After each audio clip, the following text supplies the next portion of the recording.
Radyo Maria brings you LCSC on Air, Mainstreaming Catholic Lay Evangelization.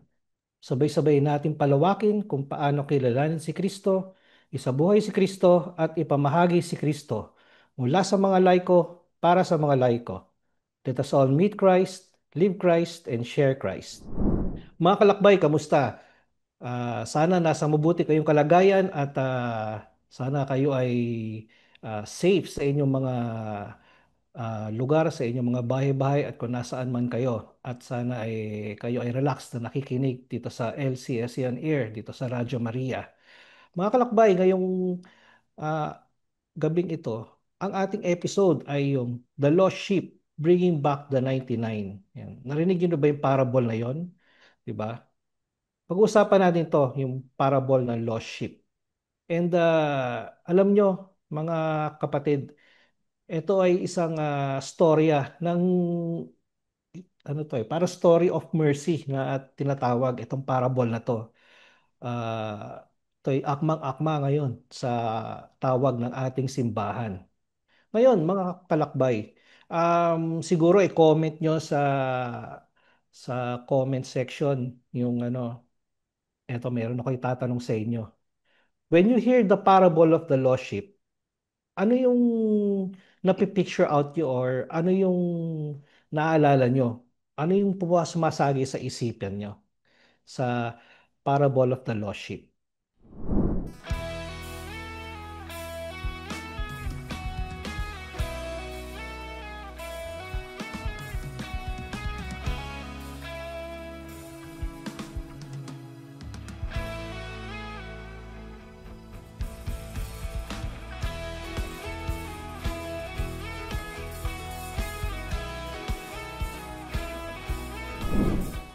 Magandang buhay mga kalakbay at welcome ulit dito sa ating programang LCSC on Air. Muli, ito ang inyong host, si Brother Dennis Capulong. And today, we will reflect on one of the most powerful parables na binanggit or kinuwento ni Jesus. Ito yung parable of the lost sheep. Alam nyo, di ba nga, yung gaya nga nung iniwan kong tanong sa inyo kanina, why would the shepherd leave the 99 just to find the one that is lost? And more importantly, what does this mean for us Catholics today? Diba? Ngayong sa episode natin ito, to help us explain this, discuss this, we are joined by our guest for this episode, si Brother RJ Moriones. And Brother RJ, welcome to LCSC on Air. And Magandang araw po, Brother Dennis, at salamat sa imbitasyon na maging kabahagi, maging kalakbay dito sa LCSC On Air. welcome, welcome. First time mo dito sa LCSC on Air? Opo, first time po at marami po akong naririnig na magandang feedback para dito sa show ninyo po, dito sa Radio Maria. Okay. Thank you. Sa ano. Balita ko nga rin. Maganda nga daw ang feedback dito sa ating LCSC on Air, syempre. Ayan. By the way, si Brother RJ, siya yung ating LCSC National Coordinator. Ayan. Mga kalakbay, bago tayo magumpisa sa ating episode for today, let us start muna with a prayer. Let us put ourselves in the presence of our Lord. In the name of the Father, and of the Son, and of the Holy Spirit. Amen. Heavenly Father, as we begin our program today, we bring your presence with us. We ask for your peace, your grace, your mercy, and your perfect order into our daily task. We acknowledge your power over all that we will be doing, speaking, thinking, and will be deciding within these walls. We commit to use them responsibly in your honor. Give us a fresh supply of strength to do our daily tasks. May all the things that we do may bring you glory. Lord, when we are in doubt, please guide us. When we are weak, give us strength. When we are burned out, infuse us with the light of the Holy Spirit. May all the work that we do and the way we do it bring faith, joy, and a smile to all that we come in contact with every day. Lord, we thank you for everything you've done, everything you are doing, and everything you are going to do. We thank you for the gifts that you have blessed us with. In the name of Jesus, we pray with much love and thanksgiving. Hail Mary, full of grace, the Lord is with you. Blessed are you among women, and blessed is the fruit of your womb, Jesus. Holy Mary, Holy Mother Mary, of Mother God, of pray God, for us pray for us sinners now and sinners, we are now for at the hour of our Amen. death. Amen. In the name of the Father, and of the Son, and of the Holy Spirit. Amen. Amen. Yun. Yan, kamusta? Brother RJ, kamusta? Kamusta ang Okay naman po. buhay-buhay? Maayos naman at masaya dahil kasama ang pamilya ngayong araw na to. Ayun, amen. Amen to that. Ayun, gaya nga ng natanong ko sa mga kalakbay natin kanina, di ba? Yung question na when you hear the parable of the lost sheep, what memory or image comes to your mind? Ngayon, itatanong ko rin naman sa iyo. Itatanong ko sa iyo ito. When you hear the parable of the lost sheep, ano bang pumapasok sa iyo? Ano ba ang kuan sa iyo? Ang naiisip ko diyan, syempre, yung tupa, nawawalang tupa. Pero yung doon sa nawawalang tupa, meron din siyang shepherd or yung naghahanap sa kanya. So yung Mm. relationship nilang dalawa, yung Mm. shepherd tsaka yung lost sheep. So yun yung Mm. image rin na nakikita ko, yung Oo. relationship nilang dalawa. Parang silang dalawa hindi sila pwede maghiwalay eh, parang Mm. gano'n eh. 'Yun. Have you ever felt like ikaw yung nawawala, na hinanap, na ano 'yun, naramdaman mo rin ba 'yun before? Yeah, ano naman sa buhay natin, of course bilang Kristiyano, nagkaroon tayo ng kamalayan na may mga pagkakataon na nawaglit tayo dun sa kung ano yung plano ng Diyos sa buhay natin, or more than doon sa nawaglit or yung hindi tayo nakikinig doon sa plano ng Diyos sa buhay natin. Pero Mm. nandun yung grasya ng Diyos para um, hanapin tayo, tawagin tayo pabalik dun sa kanyang pagmamahal. Oo, oo nga eh. Actually ako rin ganyan eh. Tinatanong ko rin sa sarili ko yan kanina eh. Yung yung parable of the lost sheep. Ano nga ba? Ano ang pumapasok sa sarili ko? O anong naalala ko? Yan. Kasi, di ba nga, parang ano yan eh. Naalala ko kasi pag ang anak ko, although wala naman yung 99, pero yung anak ko lang, kasi nagbabike yan. Bigla-bigla nagbabike yan. Mga tipong magpapaalam. Daddy, magbabike lang ako ng papunta ng Manawag. Tapos magpapakita ng picture nasa Lion's Head sa Baguio. 'Di ba? Ang So layo ah. syempre worried ako. Pero pag dumating na siya, masayang-masaya ako. Hindi ko na siya pagagalitan regardless kung ano man yung ginawa niya. As importante sa akin, nakabalik siya. Nakabalik siya na safe, nandun siya ulit. Parang ganon. Siguro, nandun yung dahil nga, di ba, yung parang ang parable of the lost sheep is parang story of mercy. So ako, parang regardless of what he has done, na hindi nagpaalam in everything, pero nandyan na siya, ano na lang, pinabayaan ko na lang, pinatawad ko na siya, and siguro, sinasabi ko na lang, nak, sa susunod, wag mo nang gagawin yung ganyan. Kung magpapaalam kang manawag lang rota mo, manawag lang, hindi yung manawag, tas nasa Baguio ka. Yan yung mga tipong ganon. Diba? Siyempre, kasi lahat naman tayo nagkakamali. Lahat naman tayo, ah, siyempre, sabi nga nila, tao lang, meron din tayong mga ginagawa na hindi according sa plano ng Diyos. Minsan yung plano natin ang ginagawa natin. So, yan, napapagalitan tayo ng Diyos. Pero hinahanap niya pa rin tayo, di ba? Hinahanap niya pa rin tayo at binabalik niya tayo kahit na tayo nagkakasala, Sabi di mo ba? nga ko, Dennis, parang in a way nandito yung mercy, yung awa at habag ng Panginoon. Kaya nga lost sheep, so hinanap niya kahit parang sa gospel, um, kailangan niyang iwan yung 99 para hanapin yung nag-iisa. So yung Mm. nag-iisa na nawawala, mahalaga siya at kamahal-mahal pa rin siya kahit parang naligaw siya ng landas. So I think ganun tayo, lahat tayo, walang ano rin exempted dito na nakagawa ng mali at tumalikod sa Panginoon one way or Mm. the other sa buhay natin. Pero nandun yung pagmamahal ng Diyos, awa at habag niya na hanapin pa niya tayo at ibalik dun sa pagmamahal niya. Oo nga, amen. Ganun nga talaga. Pero siguro let us deep dive into this parable, no? Siguro ang tanong dyan ano ba yung what does Jesus reveal about God's heart through the parable of the lost sheep? Ano ba yung sinasabi ni Jesus? Ano ba yung nire-reveal niya pag tungkol dun sa parable of the lost sheep? I think yung yung mercy and compassion ni Jesus towards us, yung people of God. That's why he mas pinili niyang hanapin yung nag-iisa. At nung doon nga sa gospel, 'di ba? Pagka hanap niya doon sa nag-iisa, isinakay niya sa kanyang balikat at Mm. bumalik doon sa 99. At Mm. ang ganda nung imagery na yun na binuhat pa niya yung nawawala at binalik doon sa grupo kung nasaan yung karamihan ng tupa.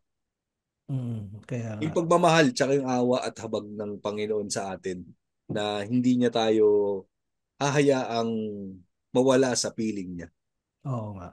And palagay mo, ano yung sinasabi ni Jesus doon sa parable na yun, yung there's more joy in heaven over one sinner who repents than over 99 that is righteous. Ano ba yung, Siyempre kung tayo yung tupa ay yung pastol, nawawala yung isa sa ating alaga. Magiging masaya talaga tayo na makabalik yung nag-iisa na yun. Siyempre lahat ay mahalaga sa Panginoon. So, talaga yung parang ang nakikita ko, na-imagine ko, nag-uumapaw yung galak niya sa puso mm, niya na makabalik yung nag-iisa. oo, 'di ba? At least alam niya meron na isalba kahit man lang isa, 'di ba? Yun importante doon. Ngayon dahil nga diyan, paano yung challenge na to? How does this challenge the way we see people who are far from the church? Ang challenge nito sa simbahan natin, tayo din bilang kaisa sa simbahan, kalakbay sa simbahan, maging katulad tayo ni Kristo na handang hanapin yung mga kapatid natin na nalayo sa simbahan, nalayo sa grasya ng Panginoon at sila'y makabalik sa piling ng Panginoon, sa pagmamahal ng Panginoon, sa plano ng Diyos sa buhay nila. Mm. Okay. Kaya yun, di ba? Speaking of which, teka, siguro kwento natin sa mga kalakbay, no? Yung ano yung sitwasyon ng Catholics today, di ba? Kung ano sitwasyon. Kasi dapat natin din malaman to Baka para maging guided din tayo or maging eye-opener to sa atin. And again, um, ito yung mga current statistics ayon sa statistics, no? Ito daw yung current situation ng Catholics today na 50% are nominal and secular and many of them are in serious sins. Diba? They are living in the world and outside the life of the church. Yan. They're not Christians at all. Yan, ang dami dyan. Yung tipong normal na lang ang yung gumawa ng kasalanan. Wala nang konsensya, di ba? Oo. Ganyan, 50% daw. Ganyan. 25% are fairly good people. Madami din naman, in fairness. Pero, yung kanilang faith is somehow separate from their secular lives. Uh, they are compartmentalized their life as to spiritual and secular. Nandyan yung pumupunta sila sa mass, paminsan-minsan, pero the rest of the weeks, wala lang. Ginagawa nila yung normal na kasalanan nila, normal na buhay nila na hindi nagdadasal araw-araw, or baka pumupunta lang pag sa simbahan kapag May hinihingi. may hinihingi, pag may sakit, may Oo. problema, yan, mga ganyan. Tapos, 9% naman daw are good Christians, basically transformed in Christ. But they are not actively striving for holiness, living out discipleship, or doing evangelization. As such, they still fall short of the fullness of what it means to be a true Christian. Tapos yung 1%, yan yung tunay na Kristiyano na hindi na nangangailangan ng kapatawaran, ng repentance or anything. Kasi they belong to Jesus. Yung buhay nila, dinedicate na talaga nila kay Jesus. And they live righteous lives.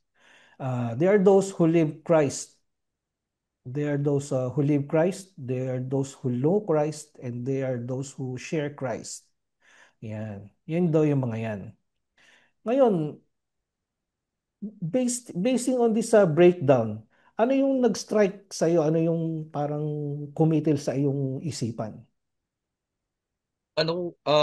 Brother Dennis, yung dun sa sinabi mo nga, malaki yung porsyento na malayo o naliligaw dun sa grupo kasama yung Panginoon. So, Mm. kaya nararapat na hanapin natin sila.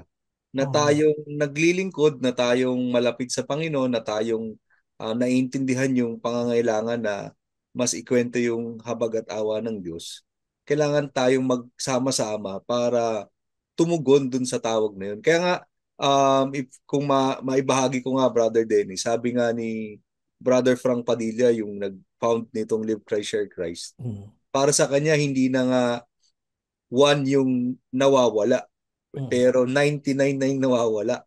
So yung Baligtad na. parang binaliktad niya na. Kasi nga sa mundo natin ngayon, sa ginagalawa natin ngayon, kahit baka nga yung mga taong nagsisilbi sa simbahan mismo, tayo pa yung parang pwedeng naliligaw na ng landas. So makikita natin sa nangyari sa balita ngayon, napapanood natin, lahat ito mga Katoliko, yung mga nababalitaan natin ng mga scandal sa gobyerno. Ito mga Katoliko to nagsisimba or pwedeng nagdo-donate sa simbahan, pero apparently hindi sila tumutugon dun sa tawag ng Panginoon na maging tunay na alagad. So Oo. tama, parang may tama yung tinura ni Brother Frank na 99 na yung nawawala. At Mm. yung nag-iisa, kailangan magkaroon ng grasya sa Panginoon na maglakas loob na hanapin yung mga kasama niya, kapatid niya, at Mm. maibalik sa simbahan ulit. Oo nga eh. Naalala ko sa sinasabi mong ganyan, dahil nga sa nangyayari ngayon mga bali-balita lately, di ba? Mga Kristiyano pa sila, di ba? Oo. Naalala ko nga sa isang parokya daw doon sa bandang isang probinsya sinoli pa yung dinonate sa kanya dahil galing pala sa sinoli yung mga sasakyan tsaka paano kaya yun? Kung ang binigay cash para pampagawa ng simbahan, sisirain ba yung simbahan? Hindi naman siguro. Pero yung mga sasakyan na dinonate, 'di ba? Sinoli doon sa isang Hmm. parokya. 'Di ba? Kaya yun, napakahirap. Kaya 'di ba, oo nga, I agree with you, Brother RJ na tsaka kay Brother Frank na yung 99 na yung nawawala.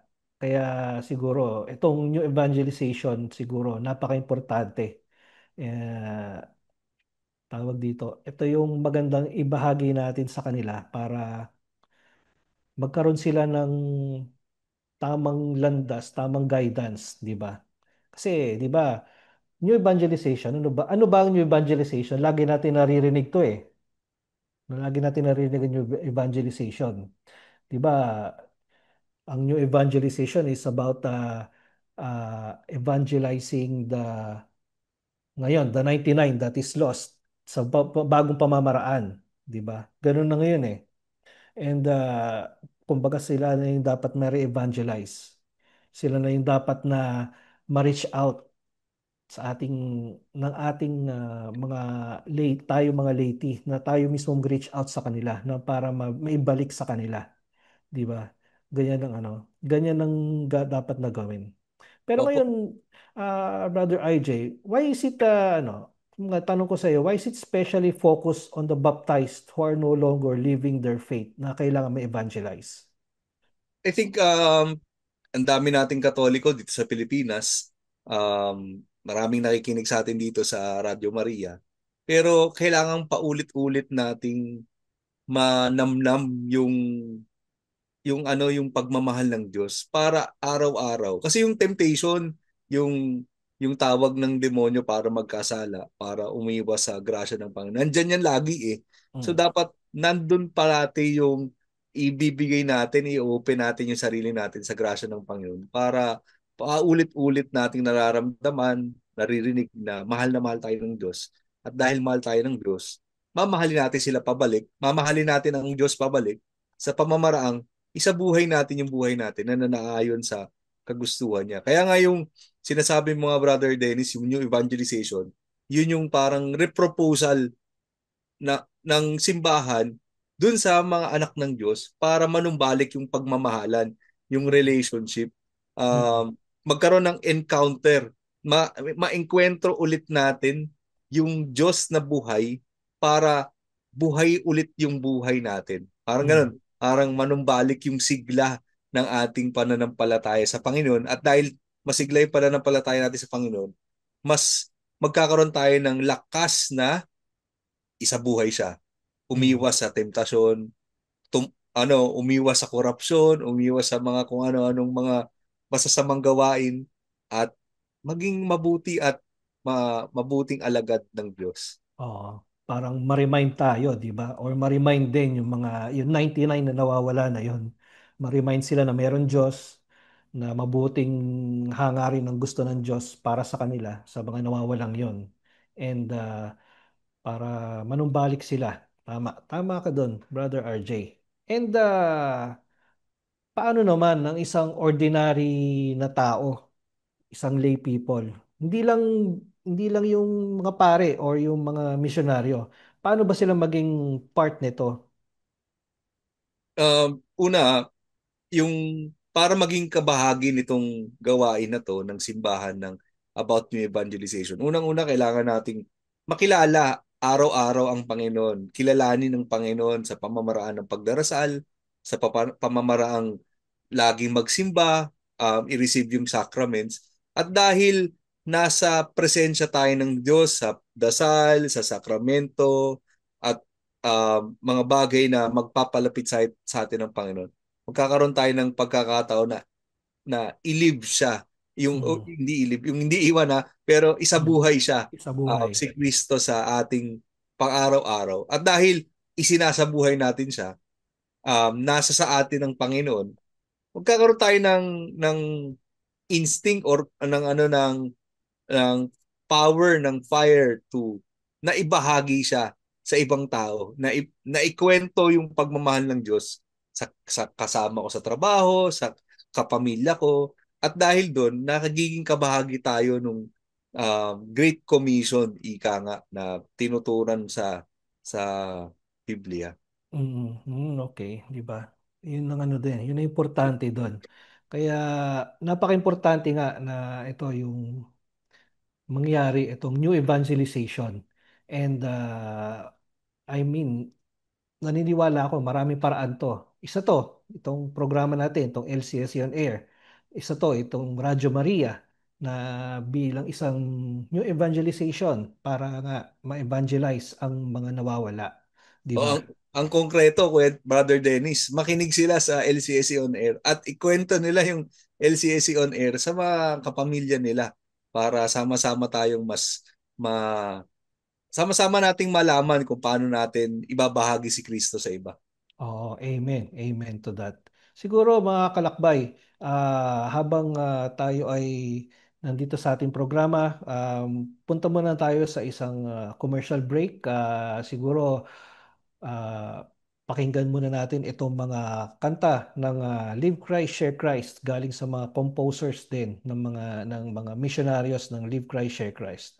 So magbabalik ang LCSC on Air dito sa Radyo Maria, bringing Christ into your home.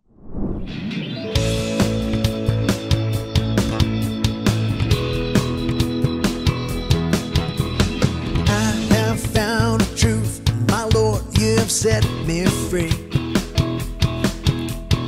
You have met me, called my name and said follow me.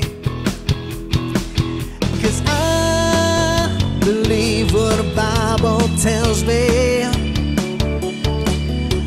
I will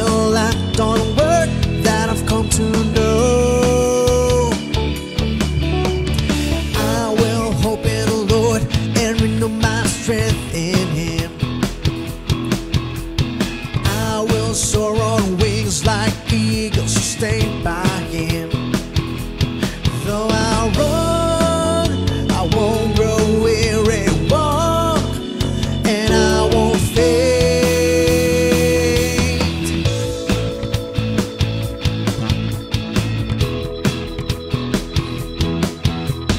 I have found the truth, my Lord, you have set me free. You have met me, called my name, and said, follow me. 'Cause I believe what the Bible tells me. I will act on word that I've come to know. I will hope in the Lord and renew my strength in Him. I will soar on wings like eagles, sustained by Him. Though I run, I won't grow weary, walk, and I won't faint. I will hope in the Lord and renew my strength in Him. I will soar on wings like eagles, sustained by Him. Though I run, I won't grow weary, walk, and I won't faint.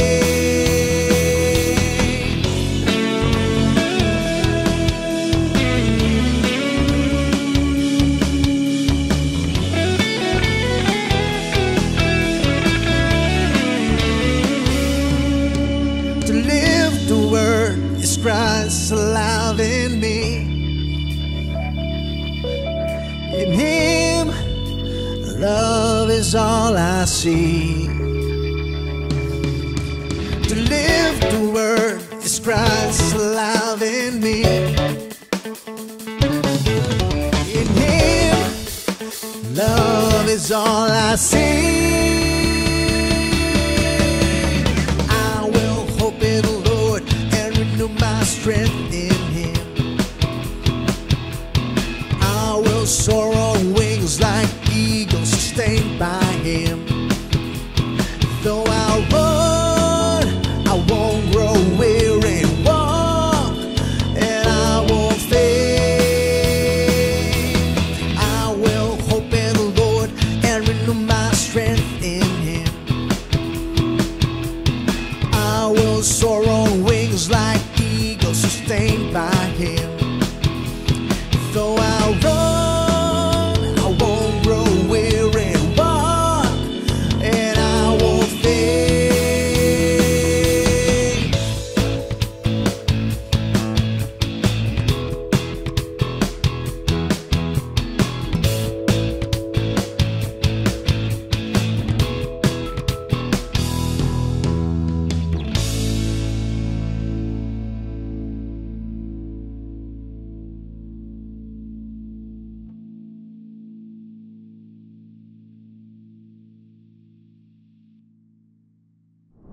Nagbabalik po ang LCSC on air dito sa Radyo Maria, bring Christ into your home. Ayan. Okay, Brother RJ, di ba kanina nga napag-uusapan natin yung current situation natin dito sa mundo. And I guess siguro meron ng urgency na nangyayari, na dapat mangyari. Meron ng tinatawag na urgency of the times, di ba? Kasi ang dami ng gera nangyayari sa, halimbawa, sa Ukraine, between Ukraine and Russia. Tapos, yung divorce talagang pilit na pinapasok at ginagawa ng legal dito sa Pilipinas. Di ba? Tama, Grabe. Brother Dennis. Kaya Tapos, kailangan may urgency to act now in mm, proclaiming the gospel. Ang ibig sabihin, dapat hindi natin ipagpasa bukas, gawing next week, next month, pero dapat ngayon na. now Kasi na. now na, ika nga na kailangang ibahagi, ikwento yung gospel or yung good news na galing sa Panginoon. Kasi maraming tao yung nabubuhay sa kasalanan. At Mhm. pag nandun ka sa kasalanan, sa buhay na yun, pwedeng hindi mo nakikita yung pangangailangan mo ng pagbabago or pangangailangan na yakapin ulit yung pagmamahal ng Diyos. Kasi nga, nandun ka na parang hindi mo alam na you are drowning in sin. And maraming tao yung ganun. Hindi tayo lalayo, pwedeng sa mga kapamilya natin na hindi naniniwala na sa katuruan ng simbahan at kailangan nating iproklama ng mas maigi, ng mas mabilis at ng urgent yung gospel, yung good news. And of course, hindi lang proclaiming, Brother Dennis, yung isa buhay, maging witness Mm-mm. nung pananampalataya natin, yung authentic witness of the faith. Mm-mm. Tama. Yung nakikita sa atin, yung kumbaga, parang nakikita si Jesus sa atin. Parang Opo. ganyan. Parang witnessing. At kunyari, tayo bilang tatay, bilang pamilyado na yung pamilya natin, maiangat natin na maging missionary families, ika nga, para yung pamilya natin maging ehemplo kung paano maikwento or maibahagi si Kristo sa iba. Oo, tama. Tama. And syempre, importante. Halimbawa sa atin bilang isang pamilya, isang basic unit ng isang church, sa atin mismo nag-uumpisa. Sana, kung imagine natin, kung lahat tayo magpapamilya, mababait tayo sa isang parokya, sa isang society, sa isang barangay, probinsya. Imagine natin, edi ang babait lahat ng Pilipino, di ba? Babait lahat ng nakatira sa Pilipinas. Kaya malaki yung dahil urgent siya, malaki kasi yung gawain Mm. na kwento. Kasi nga 99 na yung nawawala. So, Oo. tayong naiintindihan yung panawagan ng Diyos, kailangan magsama-sama tayo, magtulungan, parang ikwento itong gawain na to. Ito nga, maganda yung pagkakataon na to, Brother Dennis, na naiimbitahan nyo kaming Live Treasure Christ Mm. para ikwento na dito sa Diocese of Tarlac, maimbitahan kami na mag-forum sa mga schools, sa mga different offices sa government para makwento natin yung pagmamahal ng Diyos sa ibang tao. Uy, may chismis ako sa'yo. Ano yun, Kuya Dennis? Chismis no? Ano, kasi alam mo ba, malakas ang loob kong mag-present ng gawain ng NCSC mission dito sa Diocese ng Tarlac. Ask me why. Why, Ah, Brother Dennis? Hindi kasi nakapag-present kami kay Bishop Malyari before. Siguro Opo. mga last month siguro 'yon, if I'm not mistaken. Parang August yata, o first week of August. Tapos pinesent namin ang LCSC mission, tapos humingi kami ng ng endorsement. Mm. Agad-agad binigay sa amin. Praise Agad-agad. God, praise God. Tapos 'yun, binigay sa lahat ng mga kaparian dito sa Diocese ng Tarlac. Kaya kaya pag pumupunta kami sa mga parishes para i-present or para i-offer yung tulong na may bibigay natin in terms of how we can help in the new evangelization. Very open yung mga yung mga parishes. Yan. Opo. Mas Kaya, madali. Brother Dennis, ang goal naman natin hindi parang makipagkompetensya sa simbahan o sa Yes, mga hindi. ministry sa loob ng simbahan. Pero Hindi. magtulungan na Yes. ibahagi yung gospel sa mga nasa laylayan dun sa grassroots. Yes. Nga, Totoo yun. dun sa topic natin, 99 na yung nawawala. So, Mm. maraming Pilipinong Katoliko na uma-agree sa diborsyo, maraming Pilipinong Katoliko ang nag-a-agree na naiimpluwensyahan ng mga culture of death, ika nga. So, Mm. kaya kailangan nating mas maging masipag na ikwento yung awa at habag ng Diyos para mas maintindihan nila na mahal sila ng Diyos at tayo'y magsibalikan sa kanyang pagmamahal. Di ba? Tama yun. And also, bilang isang tayo sa Live Christ, Share Christ Mission, tinutulungan din natin na maging equipped, maging empowered yung mga lay people. Yung para pag sila na mismo nandun sa laylayan, alam nila kung ano yung sasabihin nila. Alam nila kung Opo. ano i-share nila. Di ba? Yun ang importante doon. Pero again, merong mga challenges yan. Merong mga challenges pag ganyan. Pero how do we keep this passion alive, yung pag evangelize and para ma-avoid yung fear kapag nandito mararanasan natin yung mga challenges. I mean, of course, unang-una yung takot magbahagi ng kanilang kwento or syempre yung may fear the proclamation, nakakatakot magkwento, magsalita. Wag mag-alala kasi sa sa personal kwento ko, ang paalala sa akin ng Diyos, isusupply ko sa iyo yung nararapat na sasabihin mo, na gagawin mo. At Mhm. hindi tayo papabayaan ng Panginoon as we do this evangelization activities. At also, yung makakarinig tayo um, na parang um, napakabait mo naman, hindi namin kaya yan. Lahat ng tao may kabutihan sa puso natin. So, lahat ng kakausapin natin makaka-relate one way or the other. Kasi lahat tayo may may tawag sa atin na magmahal at magpamahal. At yung ikinakwento natin, siya yung Diyos ng pagmamahal. Kaya makakaasa na yung hope, yung pag-asa sa puso natin na maraming tao yung mahikayat nating bumalik sa simbahan ay buhay na buhay. Sabi nga sa ano nga 'di ba yung Romans 5:5, hope does not disappoint. At kung yung gawain na to ay iaasa natin sa grasya ng Panginoon, He will not disappoint. Jesus will not disappoint us. Oh, amen. Amen to that. Diba? Pero ngayon, sa ating mga nakikinig, na siguro pakiramdam nila na sila yung isa sa mga lost sheep, ang mga kalakbayan, ano yung masasabi, di ba? And for those who are already active in church, yung mga nagsisilbi, paano nyo kaya marireach out yung 99 na yon? Paano natin marireach out yung 99 na yon na nawawala, di ba? Kung napadpad sila dito sa LCSC on air ngayon, Brother Dennis, manumbalik tayo sa Panginoon sa pamamagitan ng pagsimba ulit. Ibalik natin yung pagmamahal natin sa misa, manalangin tayo ulit yung mag-attend ulit tayo ng sacrament.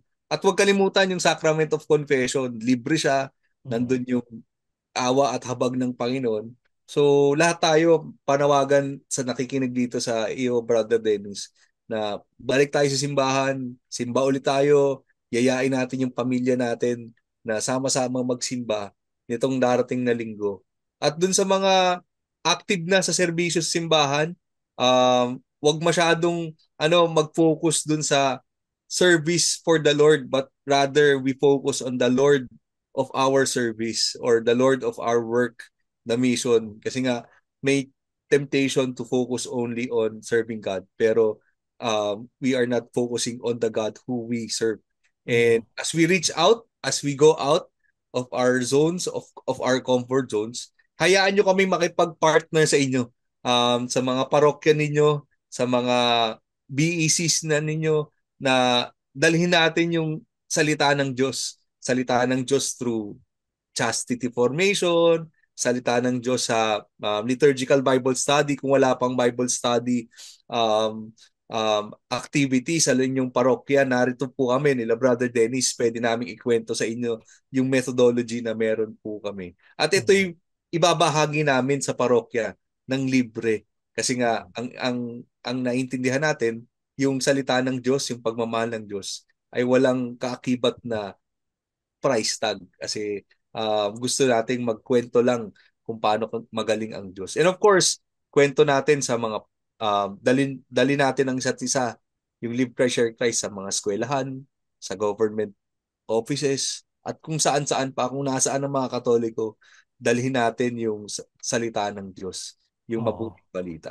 Amen. Amen doon. No, sabi mo nga, mga parang biglang pumasok sa isip ko, magandang opportunity ngayon para siguro yung mga government offices alokan natin ng Live Christ, Share Christ formations. Opo, meron tayong formation na servant leaders formation kasi Oo. kailangan magkaroon ng humility, ng Oo. obedience, ng Mm. kung ano-anong mga bagay, values formation, ika nga, moral recovery program Oo. ng mga nasa gobyerno ngayon. Napaka-importante niyan kasi importante yung role ng prayer dyan, ng isang community na nagdadasal, na naniniwala sa Diyos. And yun, yung pare-parehas na direksyon na lahat ay iniisip na mayroong Diyos, na kailangan makilala ang Diyos at kailangan siyang i-share, kailangan isabuhay, di ba? Napaka-importante nun. And ang galing, pwede yun. Parang maganda opportunity yon. Yun. Anyway, mga brother RJ, siguro isa pang tatanong ko sa iyo, siguro ano ba yung mga tips na pwede nating ibigay in terms of ano mga encouragement na pwede nating ibigay sa isang takot para mag-take ng first step dito para manumbalik sa ating Panginoon? Um, Una, maintindihan natin na mahal tayo ng Diyos. Dahil mahal tayo ng Diyos at binibiyayaan niya tayo sa pang-araw-araw, kailangan yung biyaya na ito maibahagi natin din sa iba. Sabi nga, nung naalala ko yung pag-celebrate natin ng 500 years of Christianity, Mm, Brother Dennis, we are gifted to give. mm, We are gifted with this blessing, with this life, with our family, and we are being encouraged to give this gift also to others as well. So bilang lingkod ng simbahan, bilang tagapagtaguyod nitong mabuting balita, kailangan magtulungan tayo. Huwag tayong matakot kasi sa grasya ng Diyos, kaya natin lahat. Sabi nga, walang imposible sa Diyos na nagmamahal sa atin. Amen. Yan. Salamat, Brother RJ. Feeling ko nakaka 5 minutes pa lang tayo sa episode natin pero malapit na tayo mag-time out. Ang bilis na oras, 'di ba? Mabilis, Mara, mabilis. gusto ko pa sanang i-extend yung oras natin kaso baka mapagalitan tayo ni Father. Di ba?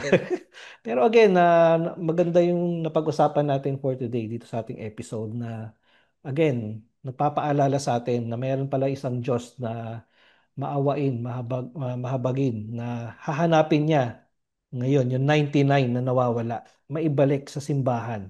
Napaka-importante nun na maalala natin bilang isang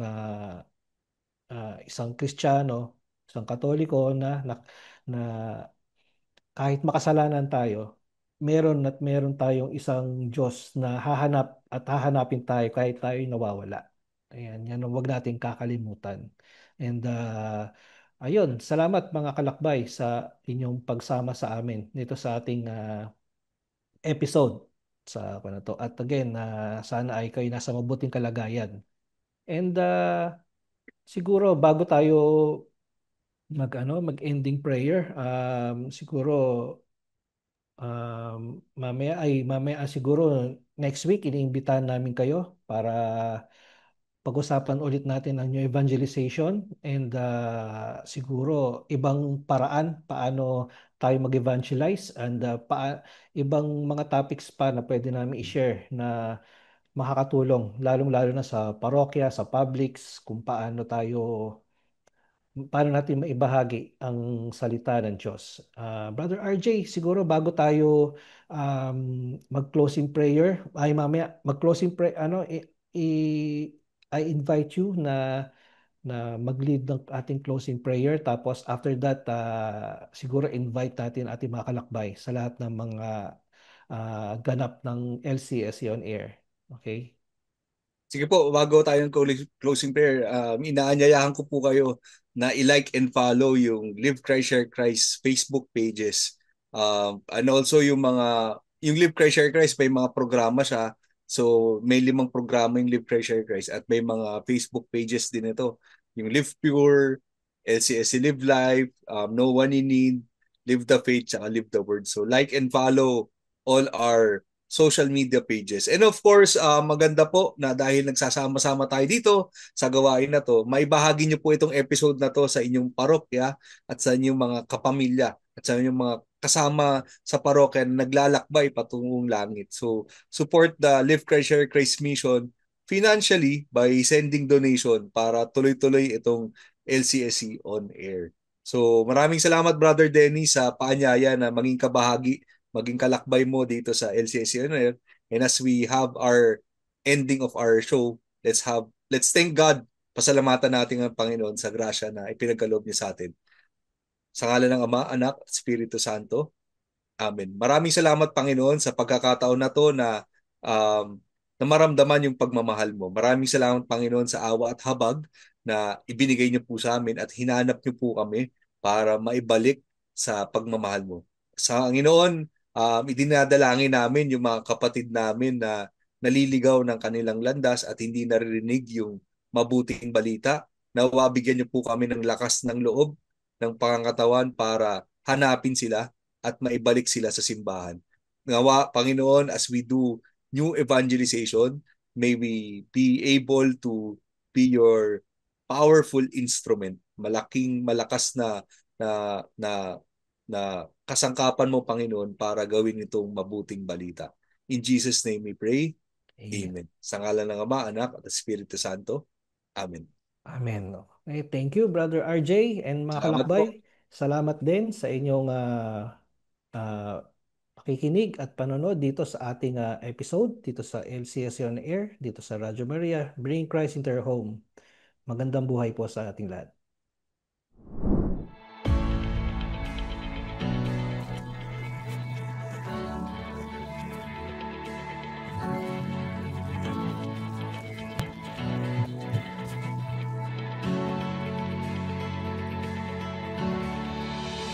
We rejoiced and celebrated.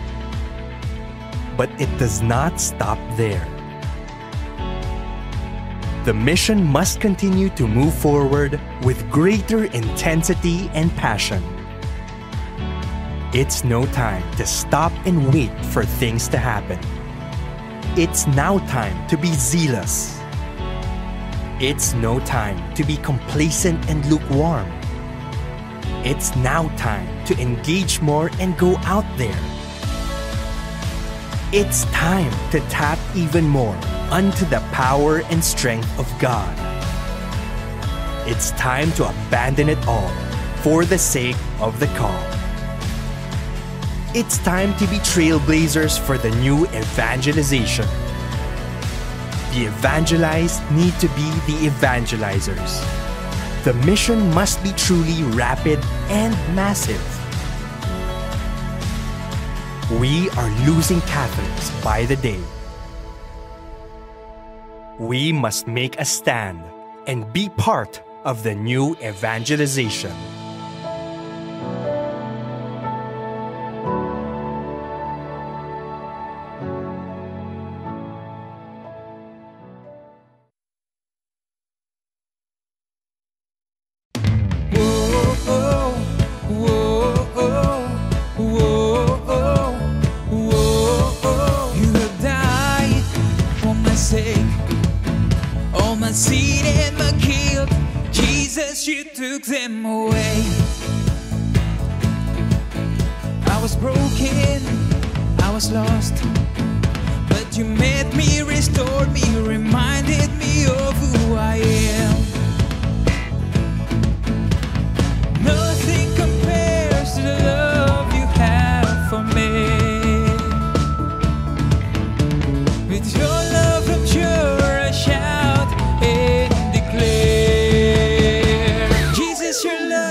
There's no one else like you.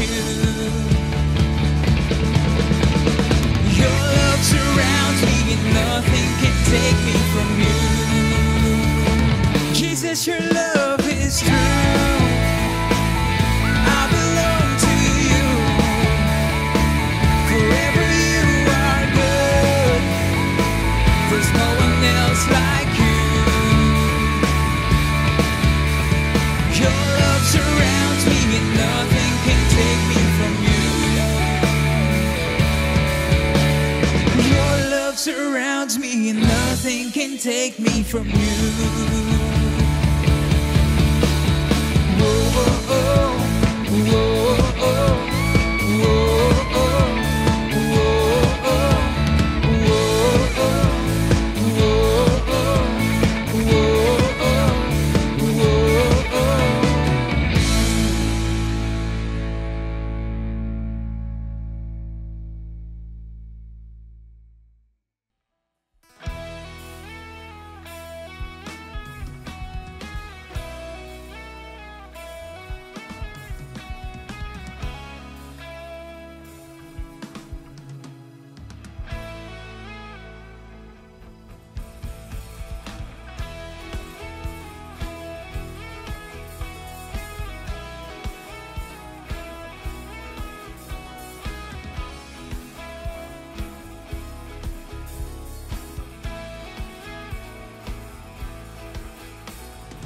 Lord, in my wandering, you never forsake me.